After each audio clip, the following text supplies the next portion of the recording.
Namaste and greetings to one and all present here. My name is Shelvi and I am the MC for today's session. So we present before the Department of Economics, School of Humanities, St. Joseph's College in collaboration with Disha Bharat. Today's talk is on Swami Vivekananda, the maker of modern India. It will be given by Srimati Sneha Damle. Disha Bharat is an NGO working in the field of value education since the year 2005. They conduct various activity-based workshops for students, faculty, and parents on the theme Know Yourself, Know Your Country, Know Your Culture. Disha Bharat is a compass that guides our youth and supports them in their preparation for the individual life journeys. So our guest today, Srimati Sneha Damle, has worked in different multinational corporate companies like Genpact, Unilever, etc. for over 7 years in different capacities. Due to her interest in the service of the motherland, she has quit her lucrative job and since 2015 dedicated her life to the service of the nation. Currently serving as program coordinator of a social organization called Disha Bharat, which caters to value education to the youth community under the same theme, Know Yourself, Know Your Country, and Know Your Culture. She has been a part of the organizing team for different programs, events, and national seminars. A powerful motivational speaker who has conducted numerous workshops for all the classes of the society, ranging from school students to college youth to lecturers. Welcome, Srimati Sneha ma'am. We are glad to have you here. Before the lecture begins, I would like to request all the participants to kindly turn off their cameras and mics to prevent any interruptions until the speaker asks for it, as it will be an interactive session. There will be a question and answer session after the lecture, so please feel free to leave any questions or comments in the chat box. Thank you. Sneha Damle ma'am, the stage is yours now. Thank you. Thank you so much. Vagarthaviva Sankrittau, Vagartha Pratipattaye, Jagatah Pitarau Vande, Parvati Parameshwarau, Ratnakara Dhauta Padam Himalaya Kiritinim, Brahmaracha Shiratnadhyam, Vande Bharatamataram. Good afternoon to all my dear students and wish you all a very happy National Youth Day. Some might be thinking, why is this lady wishing us National Youth Day today? My dear friends, a country of a population, a very young population, which rather can be called as Youngistan, with more than 60% of its population being youth, every day is a youth day. And this person, Swami Vivekananda, is the youth icon whose birthday we are celebrating today.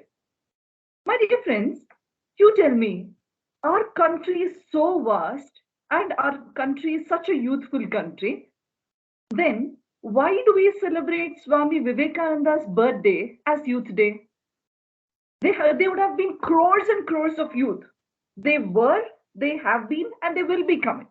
So why do we celebrate this person's birthday as Youth Day? Can a few of you please share your thoughts on this? I think you can even chat.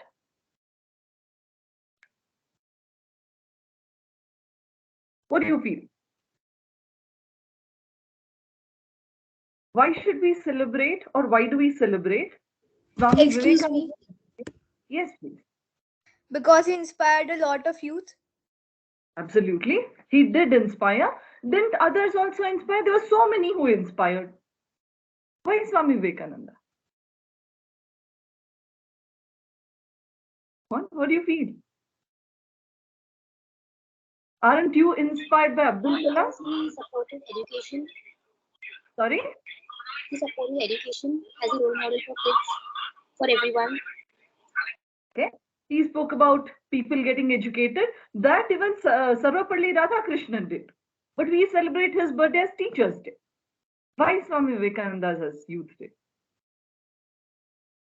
Ma'am, if I may, maybe because Swami Vivekananda had a lot of faith in students and students in the sense youth, and he told that they were the powerhouse of the country.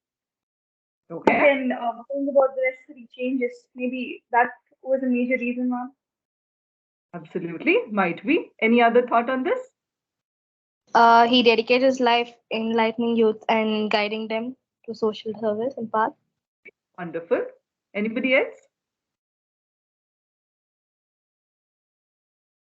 Any other thought? There were a lot of them who guided youth. There were a lot of them who said youth are the power of this nation. Why Swami Vivekananda again? My dear friends, all of you are absolutely correct. Yes, undoubtedly. He had a lot of faith in the youth of this country. He had a lot of faith about the generation that is there, that is empowered, that has the power to take country forward. He lived as youth and he died as youth. My dear friends, if we describe youth, he was a epitome of the youthfulness, because he didn't even touch his 40th year, and till the time he lived for others. That's what we expect the youth to do, right? They are the people with a lot of power who can manifest the power within them and create a difference in the society. And he did it. He did it in the true sense. And many other reasons, my dear friends, the contribution that he has given, the works that he has given, the speeches that he has given, every walk of life, if we see, we can see that Swami Vivekananda has inspired people. And I always feel that if somebody wants to be a chartered accountant, he would have a role model as a chartered accountant. If somebody wants to be a doctor, of course, there would be Devi Shetty or somebody else who would be their icon. If somebody wants to be an industrialist or a businessman, probably Tata's, Ambani's, Mittal's, they would have been their youth icons or the icons, the role models. But Swami Vivekananda was a person who was a monk. Irrespective of the spectrum, he has inspired everybody across the fields. So, today, the topic that we have chosen is Swami Vivekananda, the maker of modern India. Before getting on exactly to the topic, may I know what all do you know about Swami Vivekananda? So that I don't repeat myself. Can a few of you share? What do you know about Swami Vivekananda?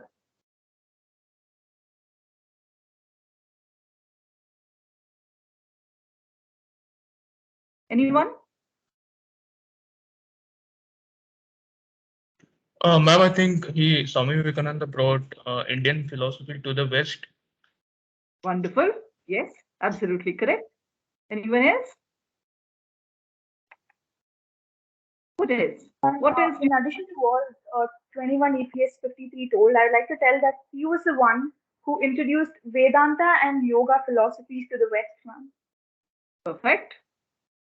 Any other info about him? His Google master will give you. Sri Ramakrishna. Yes, sorry. His master Sri Ramakrishna. He had a master, Sri Ramakrishna Paramhamsa, correct. What else?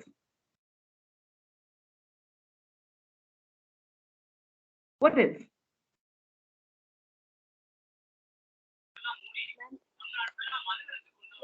India's Vedanta reached every country of America and Western Europe because of Swami Vivekananda. India's Vedanta and Vedic literature. Yes, Rita. You can hear me? Hmm? Can you hear me, ma'am? Yes, I can.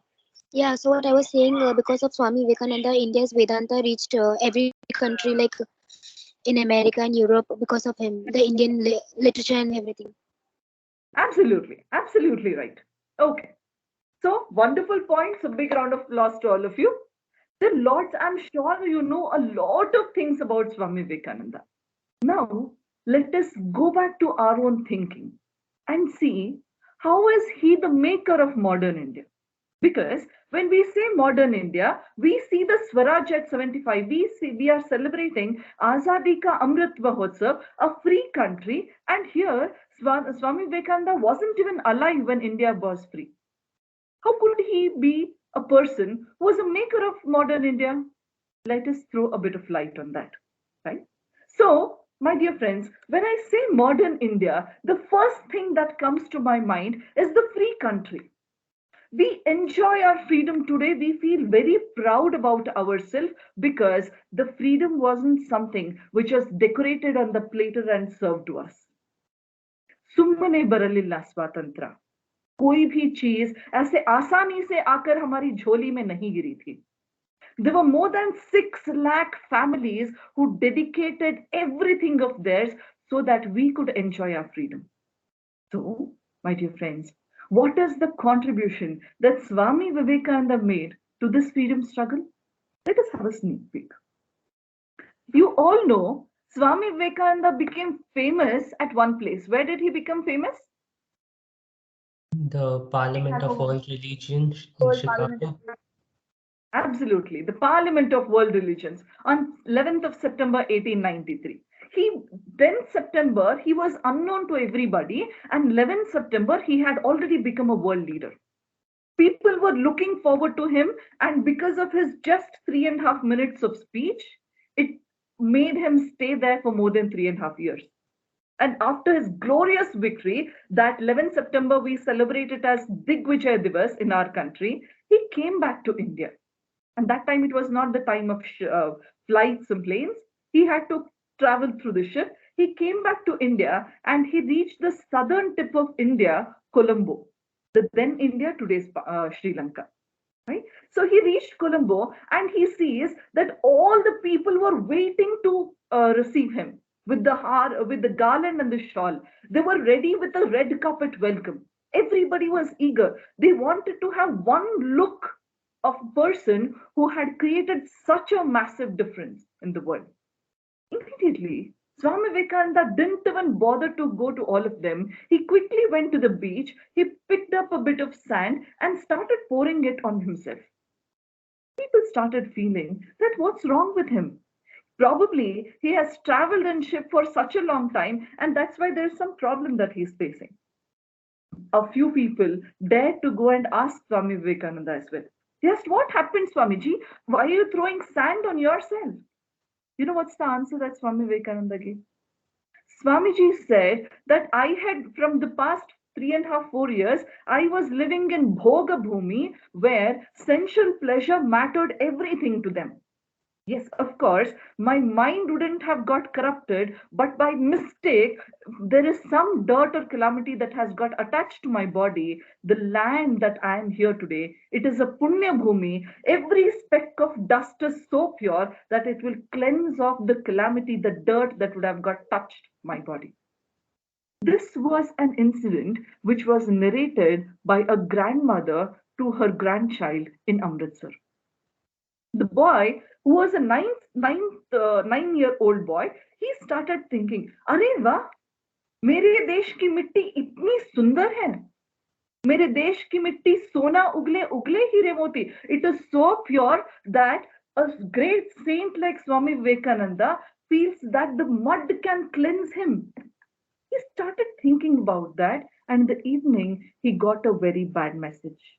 And the message was a pre-independence period, and that was the day of Baisakhi, and it was a gathering that had happened in the ground nearby, in the Maidan nearby, which was known to the General Dyer, a British officer. He called all his troops, closed all the doors of that ground, and started firing on people.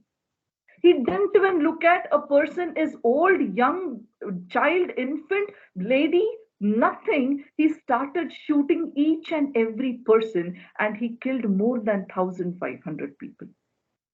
A few people who didn't wanted to die in the hands of British, they jumped into the well and committed suicide. The whole ground was drenched with blood and muscles of people. The boy got shocked by this news.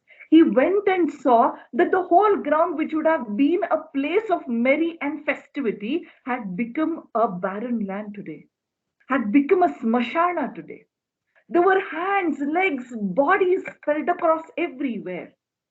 He felt devastated.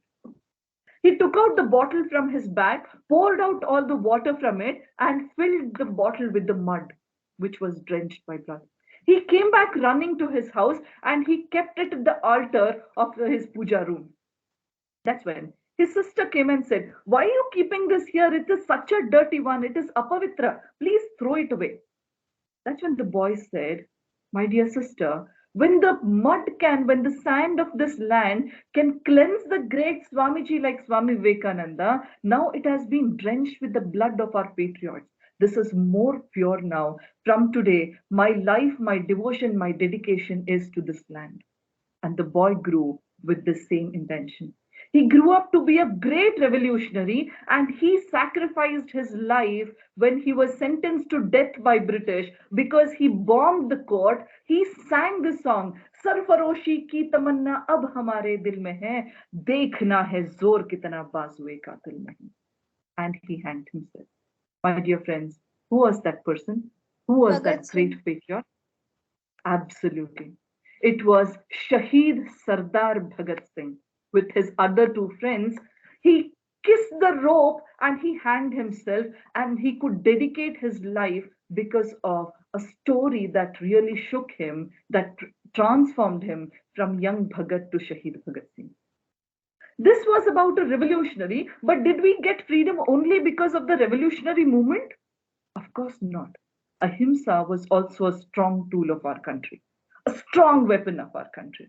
When a man from Ahmedabad, Gujarat, he used to travel, he had been to South Africa, he started helping the black people there for their rights, and he came back to India. The day he came back to India, also we celebrated, he started traveling across India. In the meanwhile, he started reading the books of Swami Vivekananda, his complete works. He started going through the life of Swami Vivekananda. And once, when the great patriot was asked about Swami Vivekananda, you know what he said? He said that till the time I read Swami Vivekananda, I liked my country, but after reading Swami Vivekananda, the love for my country has grown thousandfold. And he plunged into freedom struggle, and he took the Nauka of our India towards freedom. And he was none other than Mahatma Gandhi. Mahatma Gandhi ji. My dear friends, irrespective of the revolutionaries, irrespective of the satyagrahis, not just these two words, my dear friends, if you look at our freedom struggle, Bipin Chandra Pal, Tilak, Savarkar, you name a person, they all were inspired by Swami Vivekananda. He was the common thread between all the freedom fighters. This was the kind of contribution that Swami Vivekananda his words have done in our freedom struggle. And today, in the free India, we feel very, very proud that our country's defense is the second strongest defense force in the world. We not just fight for ourselves, but we also have a peacekeeping force, global peacekeeping force, and which helps in sustaining peace in other countries as well. And for that, the bija, the seed, was also Swami Vivekananda. You say, how is it possible? Let me tell you an incident. This is again about a small boy who was a 9th standard pass out.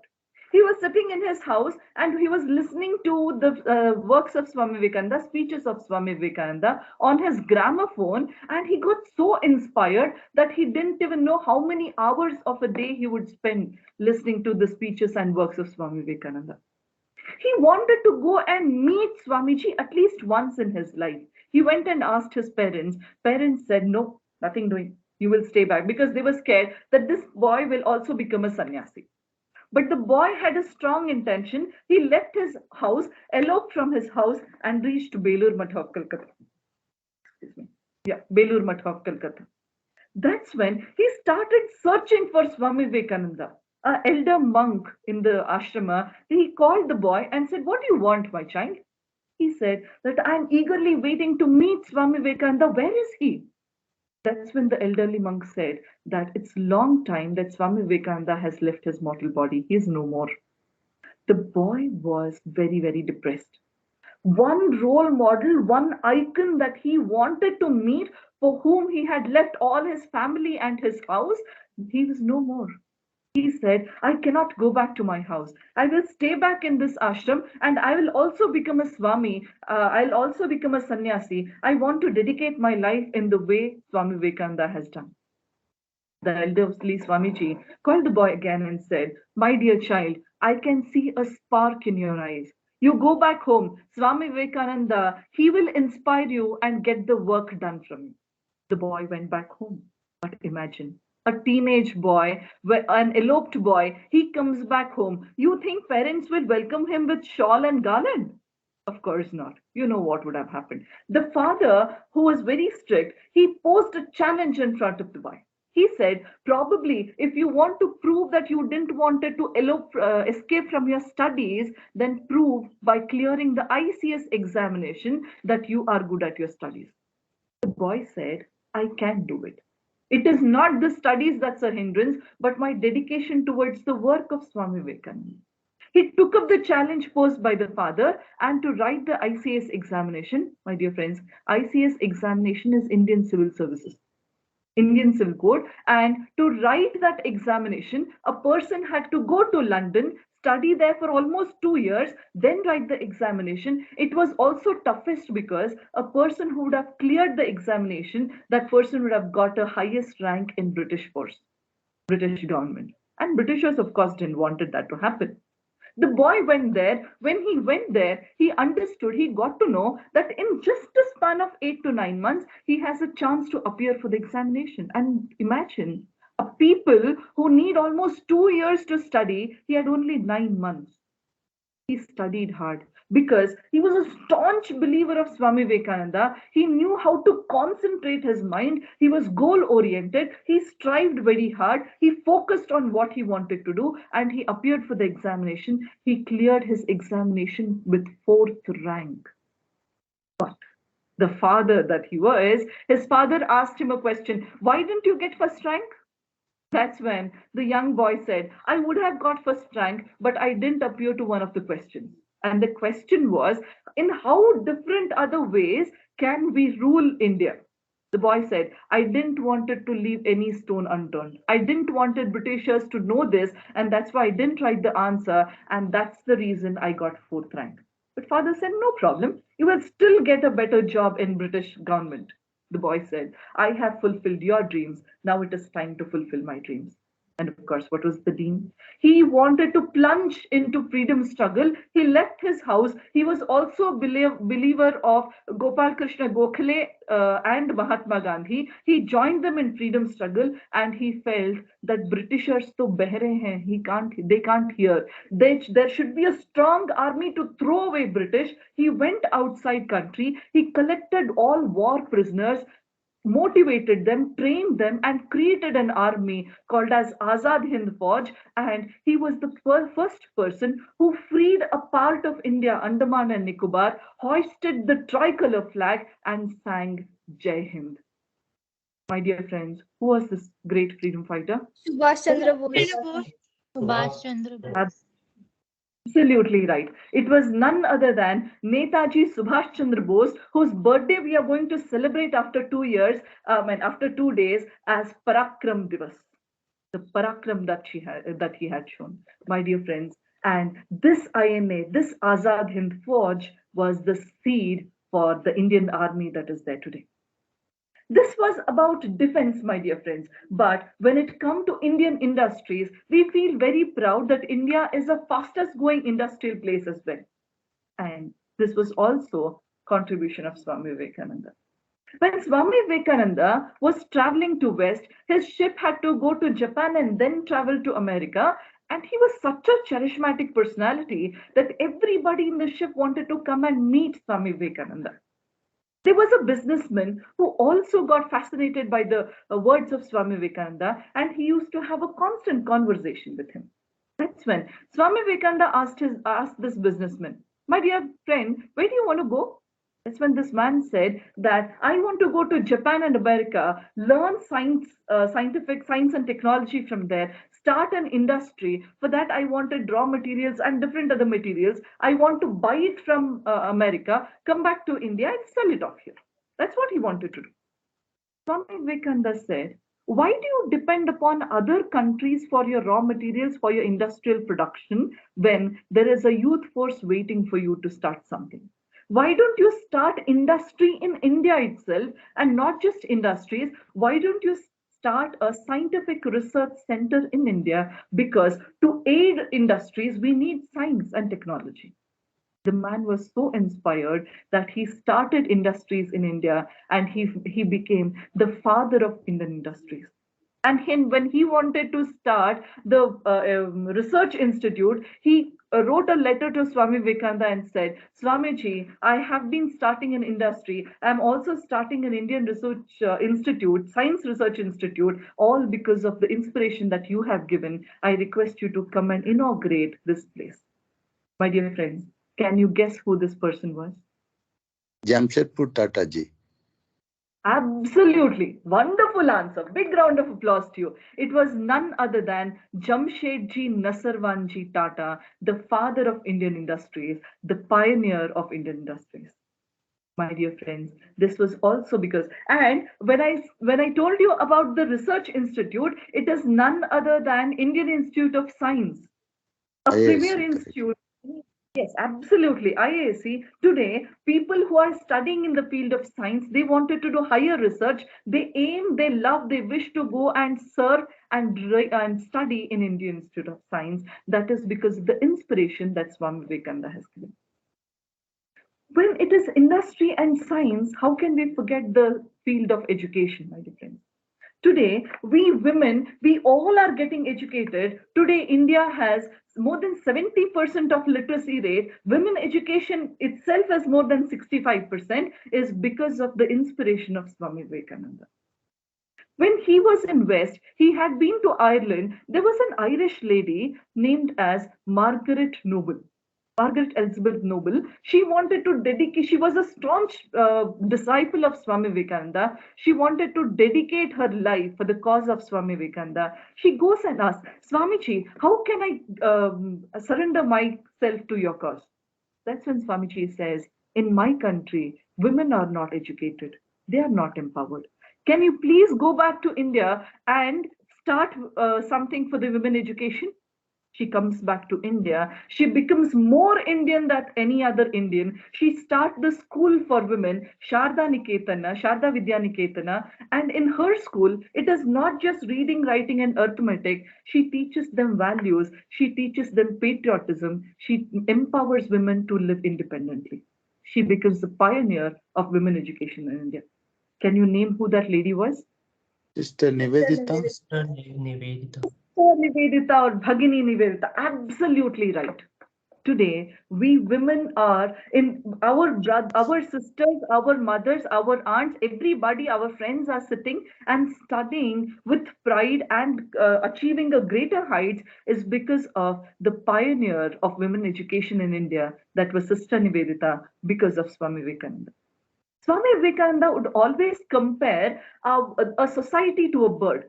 He would say that if male is one wing, female is the other wing. If we give importance only to one wing, as the bird cannot fly, we have to give importance to both men and women. Only then a society can develop. That is the kind of importance that he gave to women empowerment and education. And when it comes to education, how can I forget literature? The great Nobel laureate of our country, Gurudev Rabindranath Tagore, when one Nobel laureate comes to Rabindranath Tagore and asks, Gurudev, I want to know India, how do I know it? That's when Rabindranath Tagore tells the Nobel laureate, saying that if you want to know India, study Vivekananda. In him, everything is positive, nothing negative.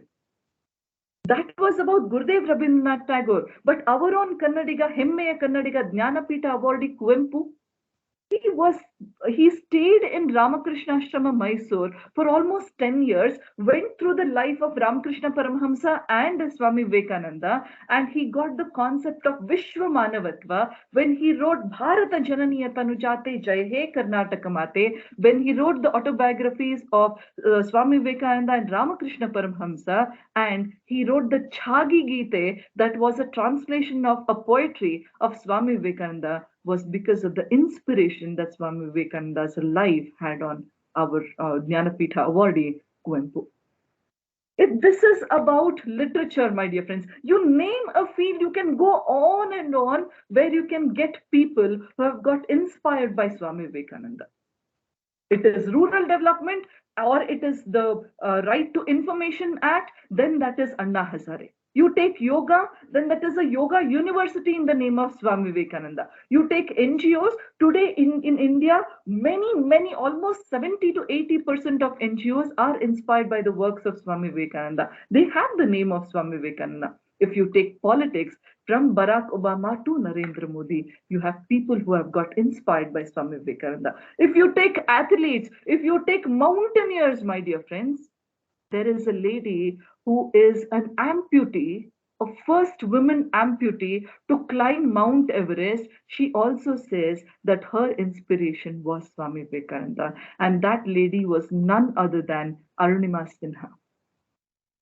You name a field, my dear friends, Swami Vivekananda has shown his impression, has left his impression. And probably if there is any other field left out, then he is waiting for the lions like all of you to take his message and be a pioneer and make succeed in that by the inspiration of Swami Vivekananda. Swami Vivekananda is ready to inspire all of you. But I always feel if a person can inspire so many in various fields, there should be something, some ingredient in him as well. His famous cannot be a fluke. When he goes and speaks to people, when people read about his life, it can't be just a magic, just a fluke that people get inspired. What was he made of?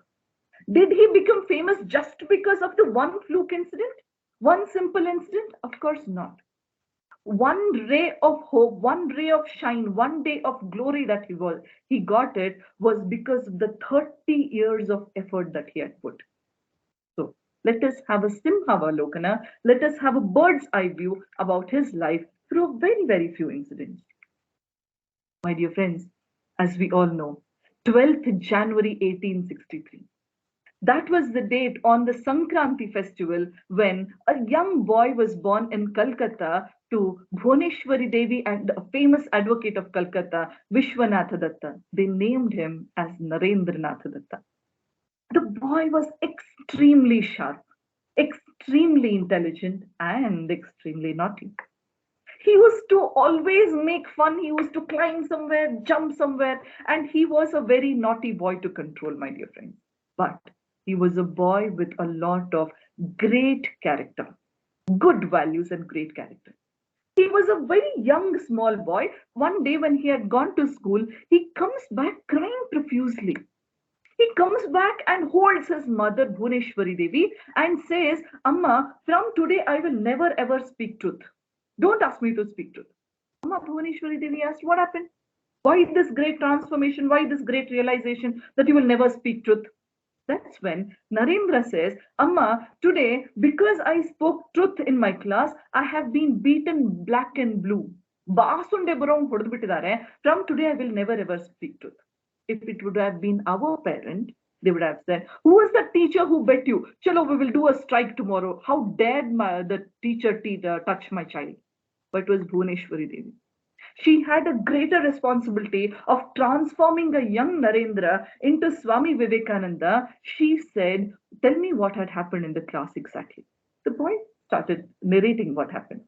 Narendra said, it was a geography class and teacher started explaining something. Narendra knew the right thing. He stopped teacher and told what was the right answer. He told the truth. Teacher didn't like the way Narendra stopped him. He said, Narendra, keep quiet. Chup baitho. Narendra couldn't stop himself. He again stood up and said, sir, what you are speaking is not correct. This is the truth that I am speaking. Teacher got angry and punished Narendra. That's when Narendra told his mother that, Amma, if I would have kept quiet, then I wouldn't have got beatings at all. You tell me, from next time, should I tell the truth? If it would have been a normal parent, the parent would have said, next time when you speak truth, just assess the situation and then speak. Baba, you need not be truthful all the time. But it was Bhuneshwari Devi, as I told you, a lady herself with a very strong character. She said, my dear child, remember one thing in your life. Remember this thing till the end of your life. What is it? She says, if somebody comes to you, keeps the knife on your throat and says, if you tell the truth, you will die instantly. But if you tell lies, you will live for 100 years. It is better to die instantly telling truth than living for 100 years on the basis of lying. My dear friends, what do we do? When Swami Vivekananda grew up, he says that anything can be sacrificed for truth, but truth cannot be sacrificed for anything. But what do we do? Take a look at yourself. What do we do? Given a smallest chance, we would be ready to speak lie. If it's an offline class, if we are late back to home, we know our reasons why we are late back to home. Amma asks us, my dear child, why are you late today? The first answer that we give is, Amma, special class. Amma, teacher gave me some project work. Amma, there was some important meeting that was there in the class, and that's why it was late. Do we tell the truth? If we tell, then that's great. We are there in the online meeting today. How many of you can tell me that all of them present here are awake and listening to me? There would be some people who would have put me on mic and they would have been somewhere. Possible. Whom are we lying to? Whom are we lying to? Our teachers, our parents, or ourselves? Let truth be the foundation of our life, my dear friends. When Narendra grew up, he knew exactly what he wanted to do. He was very fascinated by a tangawala, a horse rider who would be there near his house. One day in the class, teacher asked all the students that what do you want to be when you grow up? When I was asked the same question, I would have told doctor, engineer, pilot, teacher, anything. The same was the answer by everybody. Narendra told that he wants to be a tangawala. Tangawala, probably if I compare it to today's world, it would be an auto driver or a cab driver. That's when everybody started laughing, everybody started ridiculing. Narendra comes back home from his school and says, Amma, what's wrong? I didn't understand. I said I wanted to be a tangawala and everybody started laughing. Amma Bhuvaneshwari Devi asked, why do you want to be a tangawala? There should be some purpose in becoming something. That's when Narendra said, Amma, have you seen our tangawala? He looks so majestic. When he sits on his tanga and goes tuck, tuck, tuck, tuck on the road, everybody gives him the way and he looks like a royal king. And the peta that he ties, the turban that he ties on his head, it makes him look more majestic. And not just that, he's such an important person. I have to go to school, I need a tangawala. You need to go to market or temple or any other place, you need the person. And the father, if he has to go to court as well, he needs the tangawala. He's such an important person. I want to become like that. Amma Bhuvaneshwari Devi didn't even give a second thought. She took Narendra to the puja room, showed him a photograph of Krishna, advising him about in the battlefield on Bhagavad Gita, and told him that, my dear child, if you want to be a tangawala like Bhagavan Shri Krishna. Narendra followed what his mother told, exactly like that. He really became a tangawala, wherein his chariot of knowledge, he made Bharat Mata sit and he went all around the globe and told the glories of India. Can there be any other better tangawala like Swami Vivekananda? Of course not. Right.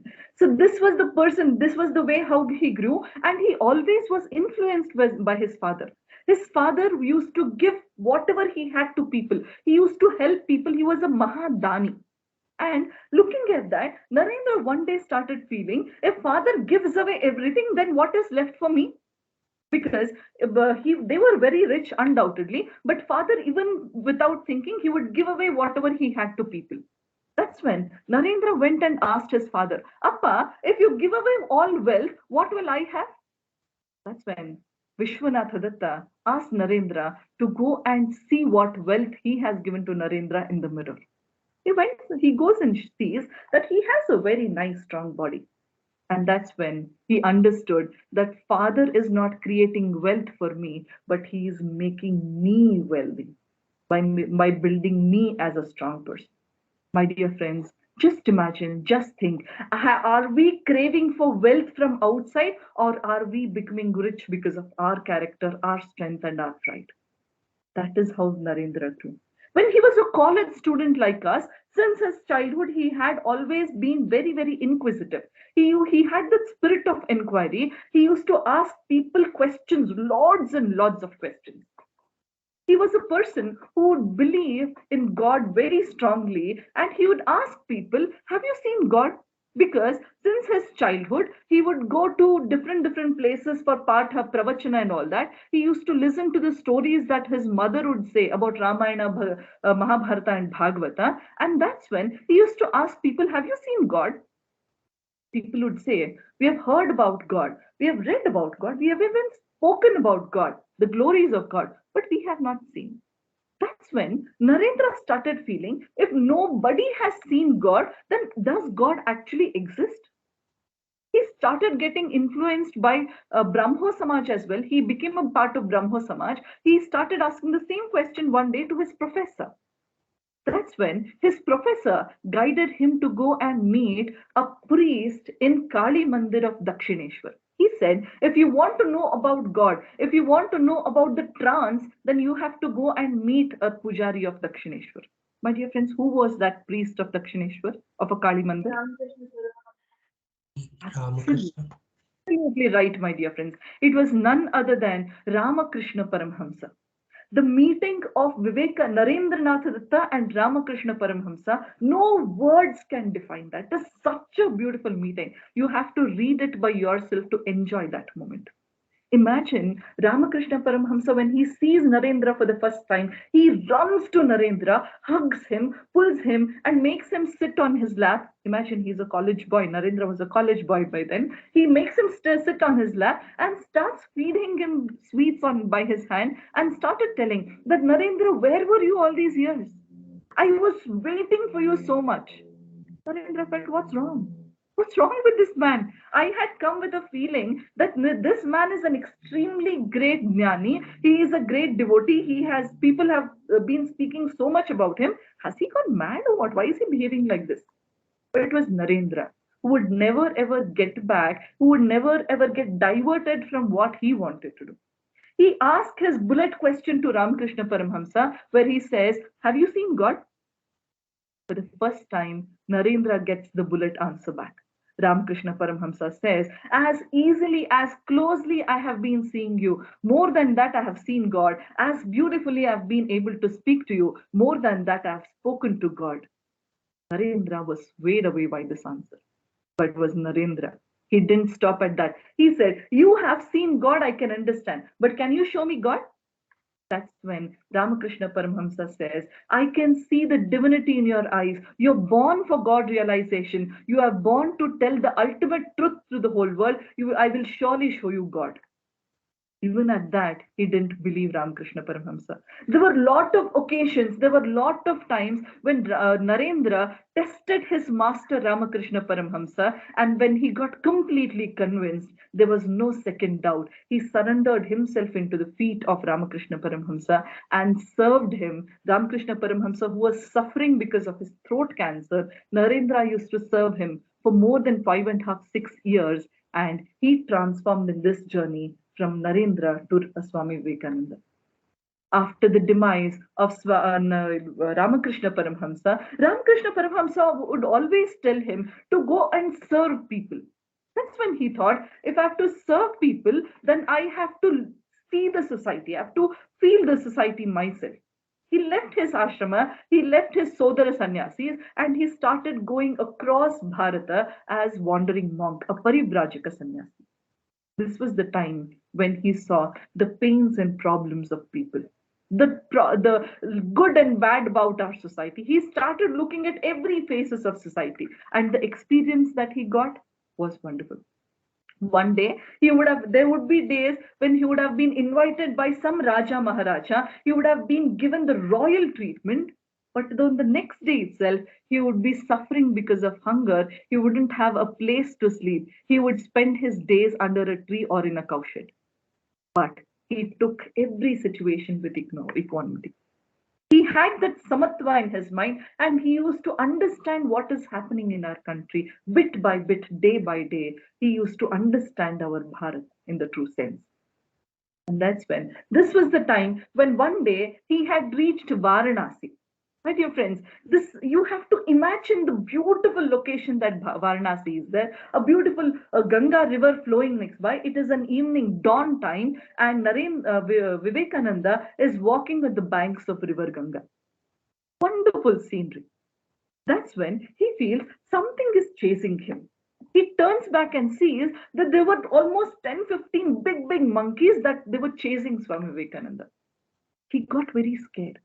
Swami Vivekananda started running. He started running as fast as he could. He was tired. He was sweating. He was getting dizzy. He didn't know what to do. He was about to fall down. That's when he heard a voice, "Face the brutes."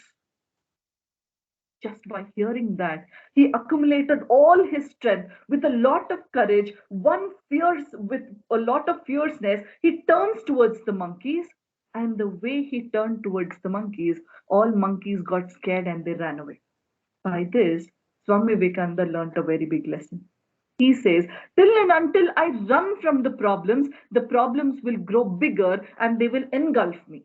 But once if I face the problems will not just get solved, but they will get dissolved. My dear friends, this is a big lesson for us as well. Every person has a problem. There is no person who is free from problems. But till and until we are running away from problems, then the problems will still chase us and scare us more and more. Once it is just one step, that the first step that we have to take to face the problems, and you will get to know that you are bigger than the problems, my dear friends. Grow yourself bigger over and above the problem. That's what Swami Vivekananda has taught us. And in this way, he used to travel from places to places. I will tell you one more incident where in Rajasthan, he had reached one railway platform. He was sitting there, and there he spent 3 days, 3 nights. In that duration, there were a lot of people of that place, Alvar, who used to come to Swami Vivekananda and ask questions on mathematics, on science, on Vedanta, on different topics. Swami Vivekananda, without a minute of rest, he used to answer people. They would come, answer, and go. This happened for almost 3 days. There was a Jhadmali, a sweeper, a Swachhata Karmi of that platform. He came on the third day, he came to Swamiji and said, "Swamiji, don't you get tired at all? You're continuously speaking." That's when Swamiji said, "Probably till now, for the past 3 days, everybody came to me to take something. You're the first one who came and asked me how I am. I'm feeling extremely hungry. Can you give me something?" But this man was a Jhadmale who belonged to a lower caste. There was a lot of caste discrimination in our country at that time. He said, "I'm a person who belongs to a very lower caste. I can't give you anything to eat, my dear Swamiji. Please leave me." Swamiji said, "I'm extremely hungry. Whatever it is okay. For a Swami, there is no bheda, there is no differentiation. Please give me something." The man runs back home and comes back with a roti and a bit of chutney. It was very spicy. Swami Vivekananda, the tears are running out of his eyes, and he's saying that, "My dear friend, this is extremely tasty. I'm enjoying the food." He was very happy that a person who he gave him some food. And what we can learn from this incident is, irrespective of the Swamiji that he was, he never discriminated in the name of caste and religion and gender, my dear friends. He took everybody equal. He saw everybody equal. And when he became very famous, and after many years, it happened that Swamiji was about to come back was traveling back to India, and he reached the same station. After हाँ हाँ many years, मेरे भी शक्ल सुनी लगी मेरे को बोलियो please mute your. Yeah, thank you so much. Yeah, he reached the same station, and when people got to know that a world famous Swamiji had come to their place, that's when people were ready to give him a royal welcome. Before even getting down to the place, Swami Vivekananda started searching for somebody and started calling Ramasnehi. People started wondering, who is this great person Ramasnehi that Swami Vivekananda is calling? That's when a person with a very shabby clothes, the same Jhadmali, comes with a lot of, he was feeling very shy. He comes and stands. Swami Vivekananda gets down from the train and goes and hugs Ramasnehi, a Jhadmali, and says, "My dear Ramasnehi, on that day your mother had cooked roti. I wanted to eat the same thing. Can you get it to me?" My dear friends, just if we get a bit of success, we forget everybody who has helped us. But Swami Vivekananda, irrespective of the whole world flocked behind him, he always remembered people who helped him. That is the kind of way, that is the kind of feeling, that is the kind of character that Swami Vivekananda was built with. Can we be such people? Our parents do so much for us, they don't even count what is the kind of sacrifice that they have done. Our family, our college, our society, whatever we are today is because of all these people. Do we show that gratitude? Can we keep ourselves humble even though we grow to the highest peak of success? This is what Swami Vivekananda said. And he lived that life. And my dear friends, in this journey, he, after traveling from Varanasi, Alwar, and different places, he reaches to the tip of our country, Bharata, that is Kanyakumari. There, he sees a beautiful, thunderous ocean and a strong rock in the midst of the ocean. He wants to go there, sit and meditate on that rock. That's when he calls a boatman and says, "Can you please take me to the rock?" The man says, "Swamiji, if you have money, I can take you. Otherwise, I can't." Swamiji says, "I'm a sannyasi, appa. Where will I get the money?" The man says, "Impossible, Swamiji. Don't tell me all these reasons. I can't take you." But Swami Vivekananda was a person of dedication and determination. He took out the turban that he had on his head, peta that he had on his head, and tied it to his waist and jumped into the thunderous ocean. My dear friends, it is not the swimming pool and a small lake that is there near our houses. It is the thunderous ocean with a very deadly aquatic animal. He jumped into the ocean, swam across, reached the rock, and started meditating there, not just for 1 or 2 days, but he meditated there for 3 days, 72 hours continuously. It was on 25th of December, 25th, 26th, and 27th of December that he meditated there with a scorching sun on his head, heated stone below him, and the salty water across him. He meditated not on his guru, but neither on Kali Mata, but he meditated on Bharat Mata. He got the darshan of Bharat Mata and he saw the paradox that our country is facing. He saw that on one side we pray to goddess Saraswati for knowledge, but on the other side we were a very illiterate and a country filled with superstitions. On one side we pray goddess Lakshmi for wealth, but on the other side we were under the shackles of British. On one side, and we were under the very, very poor situation. We were not even at the hand-to-mouth situation. On one side, we pray to Kali, Durga, Chamundeshwari for power. On the other side, we were under the boots of British. We say, Yatra naryastu pujyante ramante tatra devataha, where we give respect to women, that is where the gods lie. On the other hand, we were demeaning women. In the name of different unrealistic, superstitious practices, we were curbing the life of women itself. This was the kind of problem that Swami Vivekananda saw, and he felt, who was there to solve all these problems? He felt that Britishers will not solve the problem because they are not there to solve the problems, rather to create more. Kings, they are not able to solve the problems because they are in the kapimushti, the shackles of British. And the common man, he is not able to sustain himself and his family. How will he work for the society? He started listing down and then he thought, what am I doing? Shouldn't I be the problem solver for this country? Because this country has made me what I am. My dear friend, this is one big lesson for us. We always are ready to blame our country in the name of lot of problems that we have. Undoubtedly, we have problems. We have so many problems, from corruption to terrorism, from illiteracy to child marriage to child labor. You name it, we have hundreds of problems. I don't say our country is perfect. No country is perfect. We are the people who can make it perfect. Can we be the problem solvers than becoming a problem creators of our country? Swami Vivekananda was a person who wanted to be a problem solver. That's when he also got the darshan of his master, Ramakrishna Paramhamsa, where he directed him to go to West. And Swami Vivekananda, after a few days, he got to know that there is Parliament of World Religions that's been held in America, Chicago, and there he can go and address. Why address it West? Because he thought we have an abundance wealth of spirituality. If I can take spirituality to the West, they have abundance of wealth. I can bring back that money, the wealth. to serve the society here.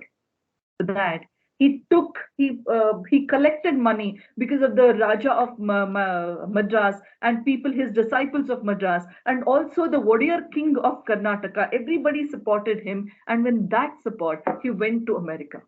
He went to New York. When he reached there, he got to know that he had arrived 3 months before the program. And to stay at that place, he wanted $1, which means he wanted $90. He didn't even have exactly $70 to stay. And New York was a very, very expensive city, as it is today as well. He didn't know what to do. And that's when a lady from Boston called us Lady Catherine, she came and helped Swami Vivekananda. After a few days with her, she helped him to stay somewhere and live a life. That's when Swami Vivekananda got to know to address the Parliament of World Religions, he needs a recommendation letter. My dear friends, if I have to speak in front of you, I was requested by the principal, by your faculty member. They gave me a permission to come and speak to you. But when Swami Vivekananda was supposed to address the Augustus gathering, he didn't have a recommendation letter. After much help and much research, there was one person from Harvard University, John Henry Wright, professor of Harvard University. Lady Catherine said she would go and request John Henry Wright to give a recommendation letter. But John Henry Wright was a person with a lot of audacity. He said, a person who had come from the land of superstition, a person who had come from the land of snake charmers, I don't have time to waste for him. After much persuasion, he gave only 4 minutes, my dear friends. And the 4 minutes of conversation between Swami Vivekananda and John Henry Wright, when it turned to more than 4 hours, John Henry Wright didn't know at all. That's when Swami Vivekananda said, "Sir, I have come here to take the recommendation letter from you. Can you please give that?" John Henry Wright says, "Swamiji, why do you need a recommendation letter? You are like a sun, Swamiji. Does a sun need recommendation letter by somebody to shine? You don't need, please go." Swami Vivekananda says, "I'm overwhelmed by your flowery words, but I need a recommendation letter." That's when John Henry Wright gives a recommendation letter. My dear friends, you have to personally go and read that letter. That's when we understand how much John Henry Wright understood Swami Vivekananda. He writes and he quotes there saying that, which summarizes as, if you keep all the philosophers, the great scholars of America for the past 400 years on one part of the scale, takkadi, the scale, and on the other plate of the scale, if you keep the knowledge of Swami Vivekananda, the knowledge of Swami Vivekananda would weigh much more. He is the greatest master. He is the greatest thinker of all time. That is, with that recommendation letter, Swami Vivekananda gets the chance to speak in front of the Augustus gathering of the Parliament of World Religions. And there he starts his speech by just 5 magical words. Sisters and brothers of America. Just the 5 magical words, my dear friends. And he got the standing ovation for 2 minutes, continuously 2 minutes. Did no one till date speak as, say, Swami, Sisters and Brothers of America? No. Before Swami Vivekananda, there were 3 other speakers who told the same thing. Nobody got that response. But Swami Vivekananda, he has not even started his speech. He got a standing ovation for 2 minutes. And then he goes on speaking for 3.5 minutes, where he speaks about the universal brotherhood that our country shows, the tolerance that our country shows. And he also thanks everybody in the name of the great monks, the great sages who have said about asatoma sadgamaya tamasoma jyotirgamaya. They have given the knowledge to the whole world. He thanks everybody in that lineage. He became extremely famous. On that day, my dear friends, the whole of America was divided into 2 parts. Every newspaper had only Swami Vivekananda on their headline. One newspaper said, if Christopher Columbus had discovered the soil of America, Swami Vivekananda had discovered the soul of America. The country was swayed away by the talks of Swami Vivekananda. And there were a few people who wanted to have a glance of Swami Vivekananda only once, at least once. And there were other people who wanted to demean Swami Vivekananda. They were jealous about the success that Swami Vivekananda saw. A few people went to ask Swami Vivekananda and said, Swamiji, you are at the peak of success today. You are at the pinnacle of success today. How do you feel? And you know what Swami Vivekananda said? He said that, of course, all people love me, but they hardly know that in me, they are loving, through me, they are loving Ramakrishna Paramhamsa. And without my Guru Ramakrishna Paramhamsa, I am just the body of flesh and bones and selfishness and emotions, nothing else. That is the kind of humble attitude that Swami Vivekananda had at the peak of his success, my dear friends. The journey of 3.5, 4 years in America wasn't a cakewalk at all. But every day, one or the other day, people used to challenge him. People wanted to look down upon him. People wanted to demean our country and culture in front of him. There was one incident where a couple started speaking, looking at Swami Vivekananda and said, this man looks decent, but why does he wear a shabby cloth? Why does he wear an orange robe? Why can't he dress up with a suit and a boot like a gentleman? That's when Swami Vivekananda went back to the couple and said, but that, my dear friends, in your country, probably a tailor who stitches the suit and boot decides who the gentleman is, but in my country, character decides who the gentleman is. I am the gentleman according to my country. This was one incident, irrespective of place and people. There were people who wanted to demean. One day, a person comes to Swami Vivekananda and says, Swamiji, your country is not a country at all. Swamiji said, why? Why, Baba? We also have a culture, we also have a place, we also have a tradition, we also have a history. Why is our country not a country? That's when that American, with a lot of audacity, he says, look at all of us, Swamiji. We are Americans, we are whites, we are one country. Look at the racial discrimination that he had. He says, look at all of them, they are blacks, they are one country. But in your country, people are black, people are white, people are brown, people are reddish, you have people are wheatish, you have different colored people. How can they be one country? Swamiji gave a humorous yet thundering answer. Swami Vivekananda said, my dear friends, have you seen donkeys? They all are of the same color and they stay together. Have you seen horses? They all are of the different colors, but still they stay together majestically. We Indians are horses, my dear friends. This was the kind of pride that he had towards our country. Never ever in his life that he let anyone demean our country. My dear friends, when was this? When in our country, people were living in darkness. They were living hopelessly. That was the time when he, in other soil, felt proud about our country and told how great our country is. One day, a lady, comes to Swami Vivekananda and says, Swamiji, you are so handsome. You are so intellectual. I want to marry you, Swamiji. Swami Vivekananda said, why do you want to marry me? That's when the lady said, Swamiji, I want a child exactly like you, thet like you. That's why I want to marry you. Swami Vivekananda said, if we marry, we should have a child and that has to be a boy. That has to grow up. And for that to happen, it takes 20 years. Even after all that, you will get a photocopy of mine. Why do you want to wait for a photocopy for 20 years when original is here? Please consider me as your child. I will consider you as my mother and the Dahili. He prostrates in front of the lady. That is the kind of importance that Swami Vivekananda gave to women, my dear friends.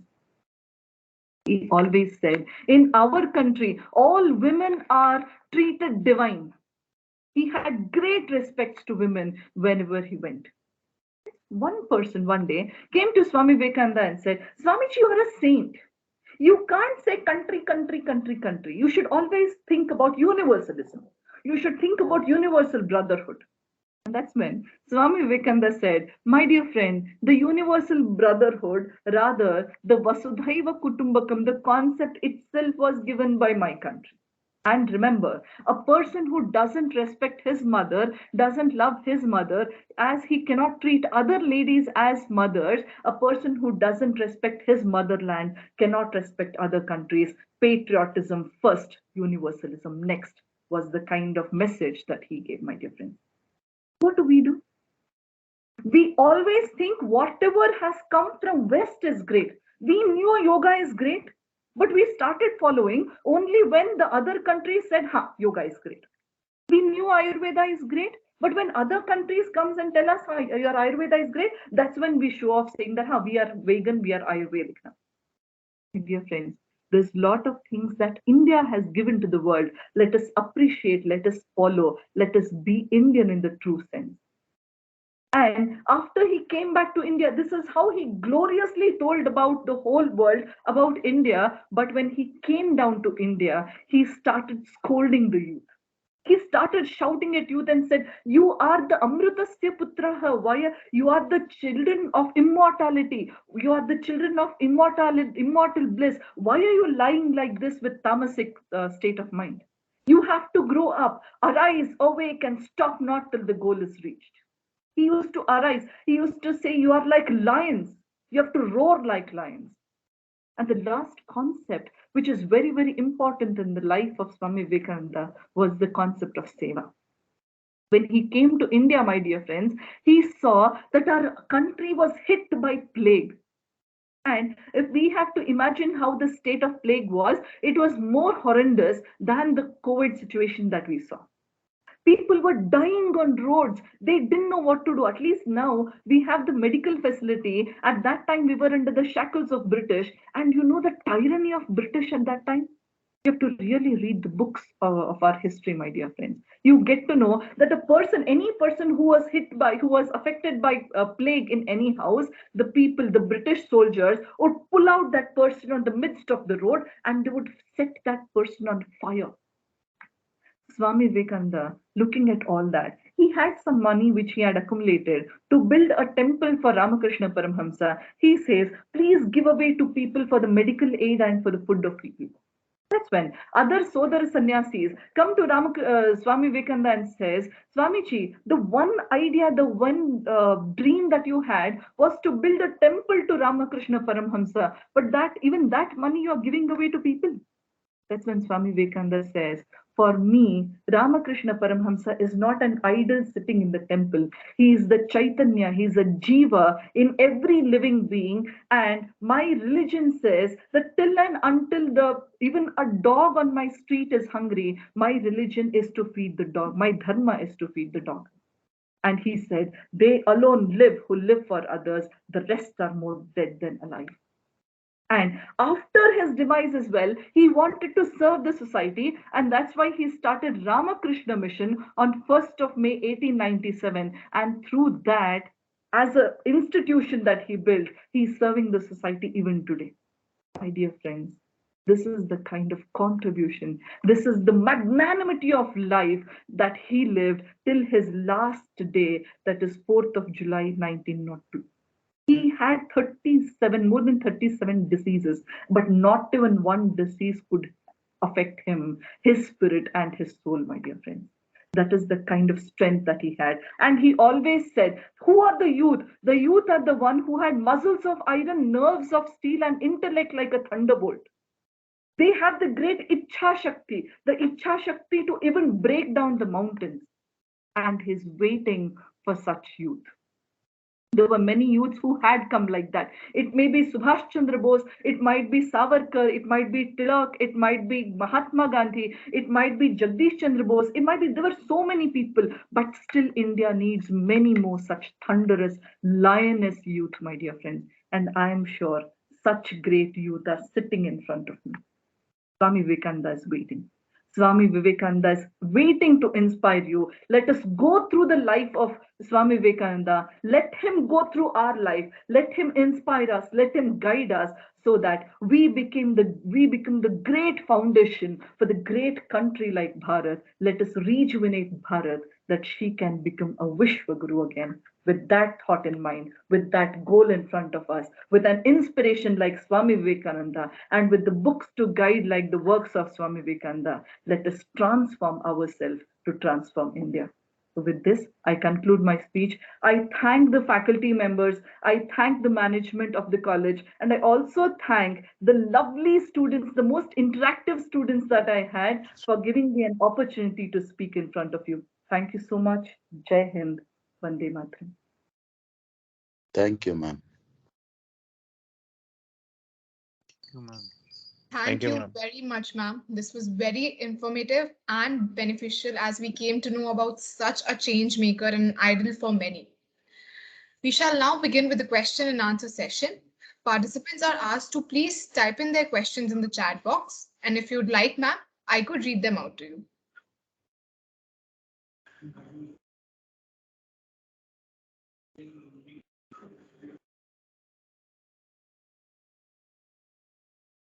Oh, ma'am, actually, you're on mute.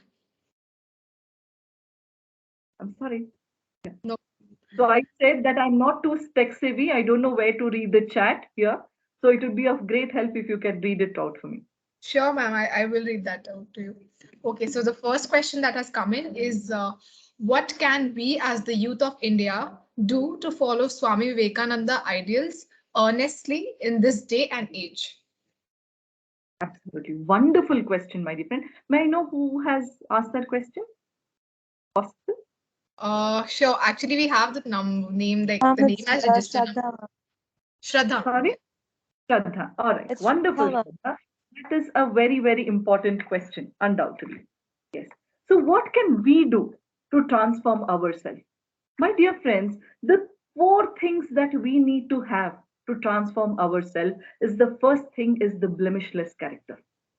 Because even Mahatma Gandhi ji says, if wealth is lost, if nothing is lost. If health is lost, something is lost. But if character is lost, everything is lost. Let us have the blemishless character. Second thing is the strong patriotism. Let us, yes, our country is not perfect, undoubtedly, but we are the people who can make it perfect. The third thing is to hold on to our cultural roots. Our country has a great history. Our country has the great civilization and the culture, which is more scientific. Let us follow the culture of our country. And the fourth one is the Seva attitude. Let us have the heart to feel, head to think, and importantly, hands to serve the people. If we have these three things, then Swami Vivekananda himself will guide us to the pinnacle of success, my dear friends. We can do that.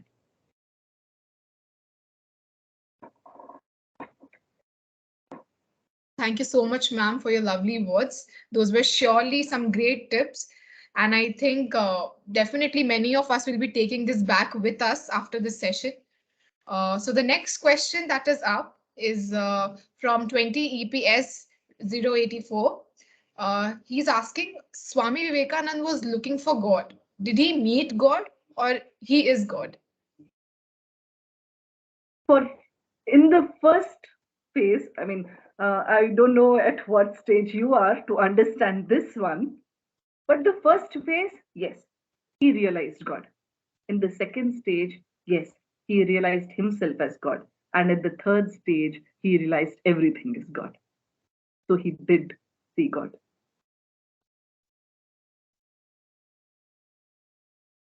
He saw Kali Mata. He saw that Kali Mata being alive in that temple. He went and spoke to Kali Mata. If you go and read the books of the life of Swami Vivekananda, probably that the one that I have in front of me, Veera Sannyasi Swami Vivekananda, in many other books, then we can get to know that Swami Vivekananda spoke to Kali Mata, where he asked for the knowledge to Kali Mata.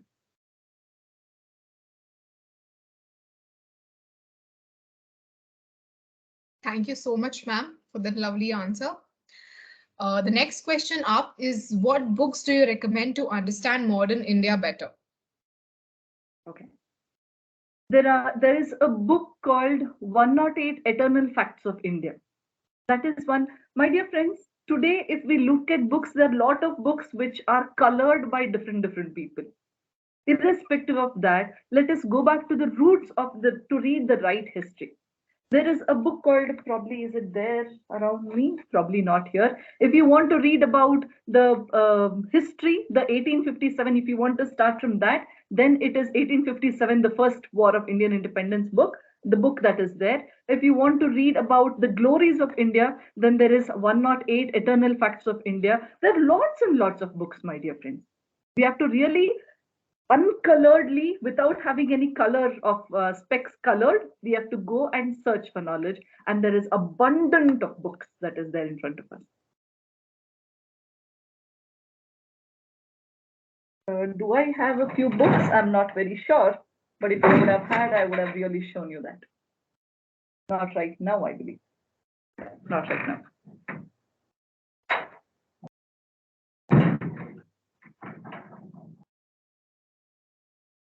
Yes, please. Thank you, ma'am. The next question is there anyone else who has also made significant contributions to the making of modern India? Of course.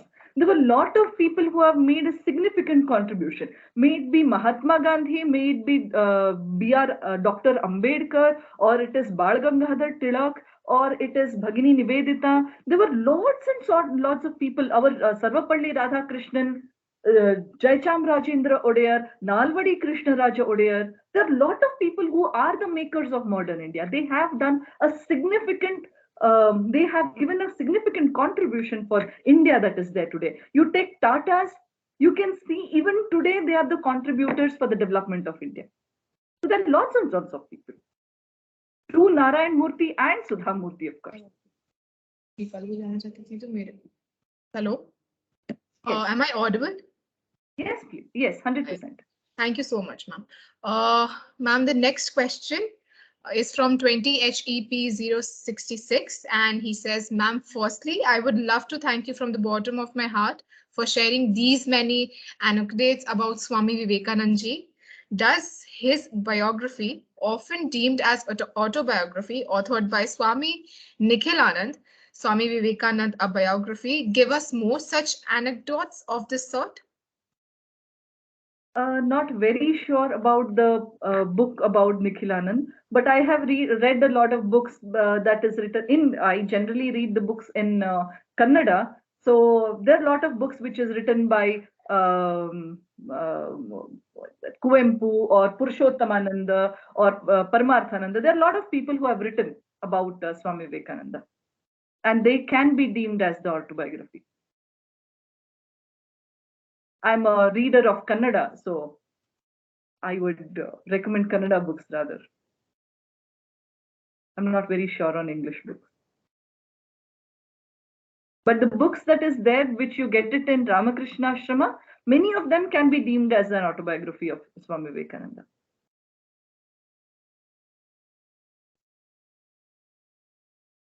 Thank you so much, ma'am, for that answer. The next question is from 21JIP070. I would request you, if there is a name, you can tell the name. Otherwise, the number. Okay, sure. I would tell. All the participants, please do mention your name while sending in the question so that, it's easy for us to recognize you. I can get related to you. If it is some number saying that 20BB, I don't know what it is. I'm not being able to read that. So I wouldn't know who that person is at all. So just the name to give a touch of closeness, that's all. Sure, ma'am, sure. So Debanshu asks, all of us being an adult, we desire to develop an attitude which has a blend of both patience and perseverance.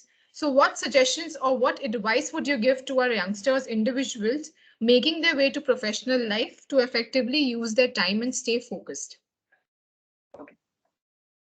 Now, imagine a situation that today is tomorrow is your best friend's birthday, right? So you want to wish your friend at 12 night, exactly at 12 o'clock. What do? You are a person who generally sleeps at 10 o'clock, but you want to wish your best friend at 12 o'clock at night. What do? You keep alarms. You set alarms which would start waking you up from 11 o'clock itself. 11, 11:30, 11:45. You don't want to leave any stone unturned to miss out on that moment. And you to ensure that you don't miss wishing him, probably you would call the person 15 minutes before, 5 minutes before, and start speaking with that person so that your call is not missed. And in case your friend doesn't pick your call, you continuously call that person. You take different routes to reach out to that person. My dear friend, imagine just to wish the birthday of your friend, you take so many different routes. You're so determined. You know what you want to do. And for that, you're pepped up. You have done so much of preparation. This is your life, my dear friend. This is your life. So imagine how much of preparation that you have to do to keep yourself up to the mark. And that is one example to keep yourself going. And when it comes to concentration, imagine you're watching a movie. Okay, you're watching your favorite movie, and your mother comes and calls you, my dear child, go and bring coriander. You don't hear that. She again comes and says, my dear child, did you switch off the washing machine? You didn't hear. Why? She came to you, she almost told it in your ear, but you said, Amma, 1 nimsha. Why? You were so focused. Nothing could shake your focus. Imagine you playing on your mobile phone. You're playing the Free Fire or whatever you're playing. Can anything shake your focus? Cannot. Then why something else? So what I suggest is make a practice of doing one thing at a time. If you're playing, only play. If you're watching a movie, just watch movie. But if you're studying, only study. If you're eating, only eat. Don't watch TV and eat. Start with a simple thing, doing one thing at a time, and your focus will be there right in front of you. And of course, the meditation of 5 minutes a day will really help you, will really make you focus. I have learned it, I have experienced it, and I am seeing the difference. I'm sure even you can do that.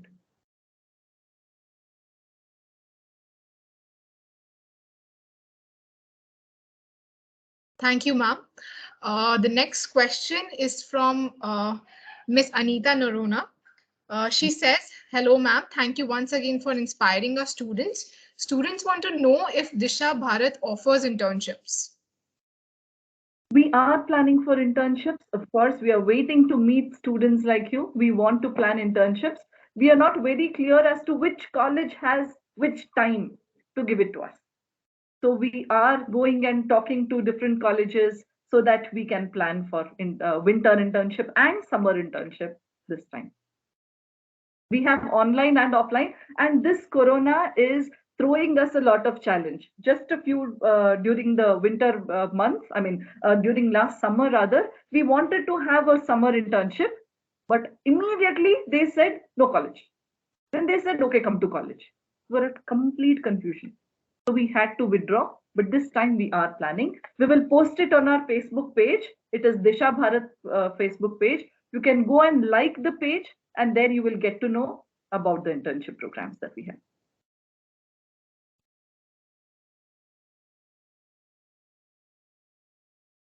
Yeah.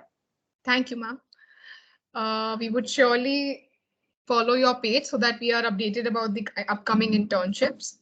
So I'm not advertising my page, but it's just that for your information, I'm keeping you posted. That's right. Sure, ma'am, sure. Okay, so the last question is, ma'am, you know Swami Vivekananda. Could you please tell us what is the quote which has changed your life and your inspiring story briefly? What is that? The question is by Ratan. Yes, Ratan. Yes. The quote that has inspired me, there are many quotes, but the quote that I love the most is when Swami Vivekananda says, each soul is potentially divine. I see it as in 3 parts. When I say each, he says even me. When I say when he says potentially, which means he is asking me to put it into kinetic. I have the power, I have to put it to use. And he says divine, which means I'm not what I think I am. I'm much more. My magnanimity of my persona can grow to a higher extent. So I take that quote as a guiding force for me. When I feel that I can't do it, I read that quote and I say, I'm potentially divine. I can make it. I have that power, and that will give me power. There are many other. When I slumber down and I remember that arise awake, the session is right in front of you. Probably because before coming to your session, I was just taking a quick nap, and I felt no, I'm supposed to face the students. I have to pep up. So I was going through my notes and all that. So every phase, everything, Swami Vivekananda is ready to guide me. and I feel very happy about it. Thank you very much, ma'am. This was a very informative and a beneficial question and answer round. Thank you very much for your patience and for answering all our questions. So before we proceed to the vote of thanks, I would like to ask all the participants, faculty and guests to switch on their cameras for a group picture.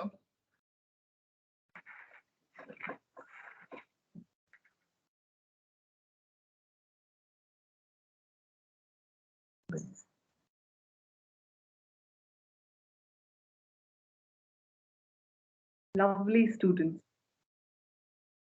Lovely, beautiful, smiling faces.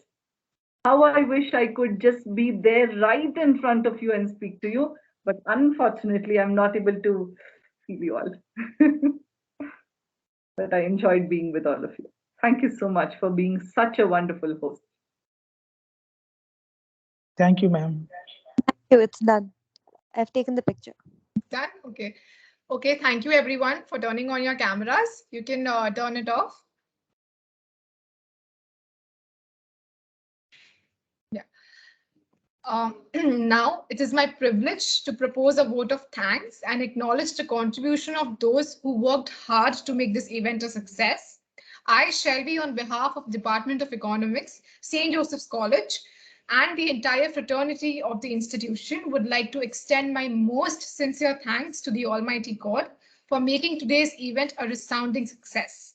I would like to extend my sincere regards to our speaker, Srimati Sneha Damle, who spared time from a busy schedule to grace the occasion and deliver such a thought-provoking speech. On behalf of my colleagues and the association, I extend my sincere thanks to Mr. Clement D'Souza, Dean of the School of Humanities, Ms. Anita Norona, Head of the Department of Economics, Mr. Keshava Murthy, Coordinator of Economics Forum, Mr. Teresa Joy, Coordinator of Oeconomica, and to all the faculty members, Professor Tulika, Professor Nikhil, Professor Anne Francis, Professor Raisa, and Professor Padmaja. I would also like to thank the co-committee members of the Economics Forum. A big thank you to the volunteers who worked behind the scenes to execute this event so efficiently. Last but not the least, thank you to all the participants who made time and attended this session. Shortly, a feedback form will be posted to the chat. We request all the participants to take the time and fill it out, and you will receive your certificate of participation for this talk. The Economics Forum has many more fun events and webinars coming up, so please do keep an eye on that. And thank you all once again, and thank you to you, ma'am. And we hope we see you more next time. Thank you so much. Thank you so much. And I also want to thank the beautiful MC to keep the session so alive. Thank you, ma'am. It's really an honor. Thank you.